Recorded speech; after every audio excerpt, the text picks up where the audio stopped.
ठाकुर के माई के भतार आज आइल बारी हमनी के बक्सर के धरती पर। तो फिलहाल धुरेंद्र भैया के टीम से एगो राइटर बारे बहुत अपना आप के होशियार बनल ना, चाहे लाइव आके अपना आप के बड़का शेर समझल। तो आज की डेट में देखल जाओ तो वो बॉक्सर से फरार हो चुके बड़न। पूरा सच्चाई बताएं, वीडियो में पूरा बनल रही, कहे कि थोड़ा सा लंबा भी हो सकता वीडियो। और कहीं ना कहीं प्रमोद प्रेमी के टीम 700 से 800 आदमी बॉक्सर में पहुंच के हाथाना मोटका बांस लेके एक कोठा पुत्र में डाले खातिर पहुंच रहन।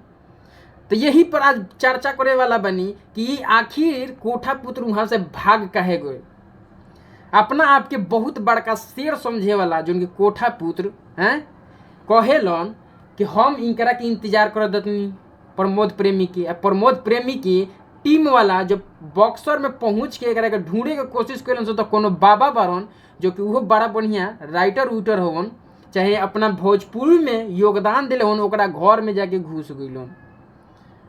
प्रमोद प्रेमी की टीम जितना जिम बारन लोग वो बाबा के बड़ा सम्मान करन लोग, और बड़ा सम्मान के साथ उनकर बात के मानल जाला।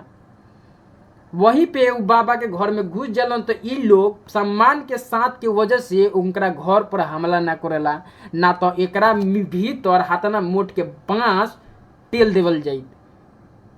काहे कि कोठा पुत्र जोन बाड़े वो कितना दिन से चैलेंज देवत रही कि यहाँ फलाना जगह पर आइए, हम आपसे मिलते हैं, ज्योति चौक के पास आइए, वहाँ पे मिलते हैं। अब कहाँ गइलो, गार लेके फरार बारो हैं। 500 लोग तरह से मिले आइल बा, 500 से ऊपर। जो प्रमोद प्रेमी के पावर तू देखते बारो, यही से कहल जाला कि खोद खाद नहीं करे के चाहिए।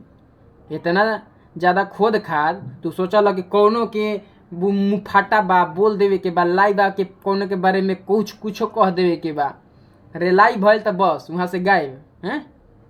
वही में खेसारी लाल को ये बंदा जो है पूरा लपेटता है। जब लाइव आएगा, लाइव आवे के साथ ही खेसारी लाल के इतना लपेट देवला बेचारे के उनको कैरियर डूबा चुकल भाई। यहाँ तक लेके तोर गुरु आके लाइव में सवेरे सवेरे कहतलन हो झगड़ा उगड़ा मत कीजिए, छोड़िए, ये सब होता रहता है।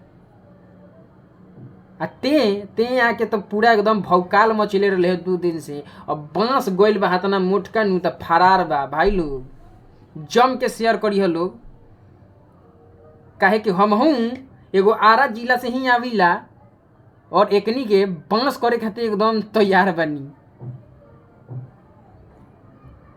काहे कि यह तरीका के जो कि प्रमोद प्रेमी के साथ कंट्रोवर्सी भइल, अरे मारे उड़े के का जरूरत रहे। चलो कंट्रोवर्सी होखला, धमकी, डायरेक्ट धमकी उस बंदे को देना पटना में आके मारेंगे तो इधर मिल जाएगा। अभी भी लाइव में, राते वाला लाइव में जो कि तरीका की धमकी देवता कि एक के प्रमोदवा के छोड़म नहीं।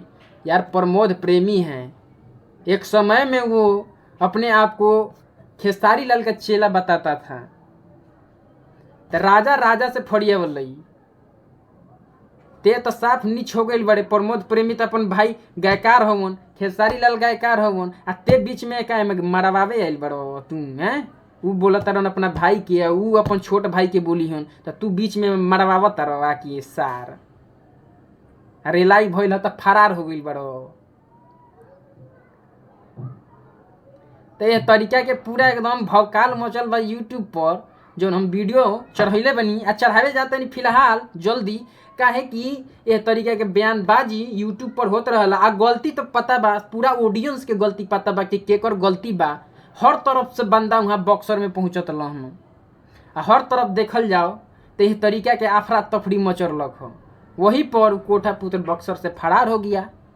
पता लगा कि उनका प्रमोद प्रेमी का टीम पटना से, आरा से, बॉक्सर में तो पूरा उनकर थी चेले भरल हो सो प्रमोद प्रेमी की। इतना बड़का फैन पेज बाबू हो पहुँचे लगल हन तो बस फरार हो गई हन। यही से कहल जाला मुँह फाटा नहीं बोले के चाहिए बाबू, न तो बस बांस डला जी तुरंत फड़ाक देना। किसी के बारे में सोच समझ के बोलिए।